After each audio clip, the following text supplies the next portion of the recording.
ស្និកជនទាំងខ្ញុំសូមបន្តមកការព័ត៌មានពីខេត្តតាកែវដែលតាក់ទងទៅនឹងមន្ត្រីជាន់ខ្ពស់ក្រសួងធម្មការនិងសាសនា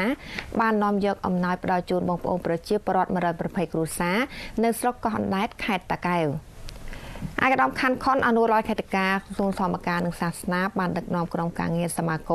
បេសកកម្មដំណឹងល្អសហការជាមួយក្រុមហ៊ុន B Marie Estate បាននាំយកអំណោយមនុស្សធម៌ជាសម្ភារៈគ្រឿងឧបភោគបរិភោគផ្ដល់ជូនប្រជាពលរដ្ឋងាយរងគ្រោះ120គ្រួសារស្ថិតនៅភូមិលៀបឃុំធ្លាប្រជុំស្រុកកោះអណ្ដែតខេត្តតាកែវនៅក្នុងពិធីសំណេះសំណាលសួរសុខទុក្ខនោះឯកឧត្តមខណ្ឌខុនក៏បាននាំយកនូវក្តីនឹករលឹកគោរពស្រឡាញ់របស់ឯកឧត្តមចៅបរិនរដ្ឋមន្ត្រីក្រសួងធម្មការនិងសាសនាពីការដឹកនាំការគោរពស្រឡាញ់គ្នាទៅវិញទៅមកដែលរួមរស់ក្នុងមលុកសុខសន្តិភាពលើស្នាមញញឹមនិងភាពរីករាយដោយមិនប្រកាន់ពុទ្ធសាសនាឬនិន្នាការនយោបាយអ្វីឡើយជាពិសេសគឺគោរពតាមគោលនយោបាយរបស់គណៈបកប្រជាជនកម្ពុជាដែលមានសម្ដេចអគ្គមហាសេនាបតីតេជោហ៊ុនសែនជាប្រធានគណៈបកដែលជានិច្ចការតែងតែនាំដល់មន្ត្រីគ្រប់រូបមិនត្រូវទុកឲ្យប្រជាជនស្លាប់ដោយអត់អាហារនិងបរិភោគនៅឡើយជាមួយគ្នានេះដែរឯកឧត្តមបន្តថាក្រោមការរស់នៅរមលុបសុខសន្តិភាពស្ថិរភាពនយោបាយនៅកម្ពុជាព្រមទាំងការធានារបស់សម្ដេចមហាបវរធិបតីហ៊ុនម៉ាណែតនាយករដ្ឋមន្ត្រីក្នុងការដឹកនាំកែសម្រួលលើកទឹកចិត្តធ្វើយ៉ាងណាដើម្បីបម្រើដល់សេចក្តីត្រូវការជាក់ស្ដែង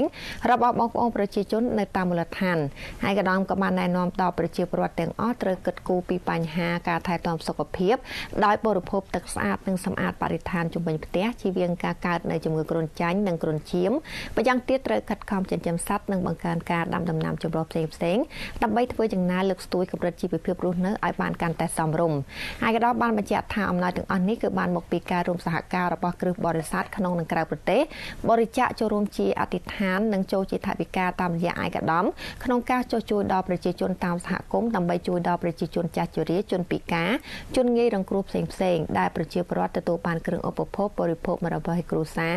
ក្នុងមួយគ្រួសារទទួលបានអង្ករ15គីឡូក្រាមមី1កេសត្រីខ1យួរនិងទឹកត្រី1យួរ